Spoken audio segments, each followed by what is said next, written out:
Feel like it is your job to make other people happy, that is a tough career to have. And if you feel like that's you and you would like to give that up, stay tuned. I've got some help for you.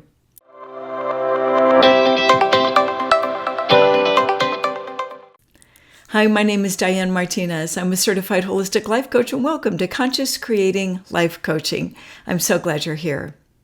Do you know, as kids, we can often take on the job of making other people happy as just what is expected of us and what we are rewarded for doing, right? When you are the good kid, when you make your parent happy with good grades or, non-challenging behavior, just doing as you're asked the first time, not being the problem child, we can take on that responsibility of making other people happy is what we are supposed to do. And while, it is obviously good to listen to your parents and to be a good student in school, if we take on the job of, making our teachers happy, making our family happy, making our friends and coworkers and everybody else around us happy, what can happen is that we lose touch with what makes us happy. Does that sound like you? Does that feel familiar to you, that you get so busy making everyone else's life seamless that you've lost touch with what brings you joy? Well, if that does sound like you, take heart, because you can change that dynamic today. You can begin exploring what makes you happy and give up the career of being that people pleaser, of always prioritizing making everyone else's life smooth. Now, don't get me wrong, I'm not suggesting for a moment that you become a jerk, some, selfish, only thinking of yourself, narcissist. That's not what I'm recommending. But somewhere between one end of where you are concerned only with pleasing other people, so like that's just what you do in life, to the other end of that spectrum is being that selfish person who doesn't care about other people. Neither one of those are good. What I am suggesting is the middle way. Yes, be a wonderful family member. Yes, give freely from your heart, but also give to yourself. Make yourself a priority in those people that you want to please. Stay in touch with the things that bring you joy. And it doesn't have to be like, going to another continent or building your own art studio out back or, nothing wrong with either of those, but those are big endeavors.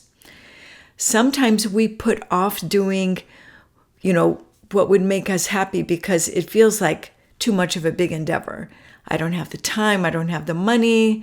I don't have space for that in my life right now. When we do that on a regular basis and we don't make space for what brings us joy, for pleasing ourselves, life just gets so narrow and we can tend to be bitter, resentful, because of course we are, because we're not doing the things that make our life fun and worth living. So understand that you not only make your life better, but you make the people around you's lives better when you are happy, when you are feeling fulfilled and joyful in yourself, right? Think about the you that shows up when you get to spend like 3 hours doing what you like, whether that's gardening or going for a solo bike ride or getting a massage or, creating some art thing or writing, singing, playing an instrument, whatever it is. How do you show up, right? Like you're expansive and magnanimous and hugs for everybody and you're joyful. You have a high vibe and people want to be with you. Instead of that, what can happen is that bitter, resentful person who's just cranky all the time because they're just too busy making everybody else happy. Change that dynamic and know that you are absolutely not the only one being served by that change. You are making yourself more pleasant for other people to be around too. So how do you do that? How do you give up being an extreme people pleaser and get back in touch with what brings you joy? It's I will say this is easy. It's not always simple to do, or I should say it's a simple concept, not always easy to do. And that is to carve out time for yourself each week. Unstructured, unplanned time, just you. No kids, no partner, no friends, just you. Maybe a dog if you want to go take a walk. But just to have some time that you're not doing something for other people. You're not working on laundry or cleaning or doing projects for work or whatever.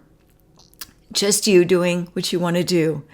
And, it's going to be different days. But the important thing is to establish a routine of that. In the beginning, it's likely to feel very awkward and strange. Like, what am I doing? I should be back home working on dinner. No, you shouldn't.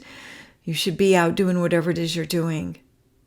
When you set aside time for yourself every week to spend by yourself doing what you feel like doing, you begin to get back in touch with the things that bring you joy.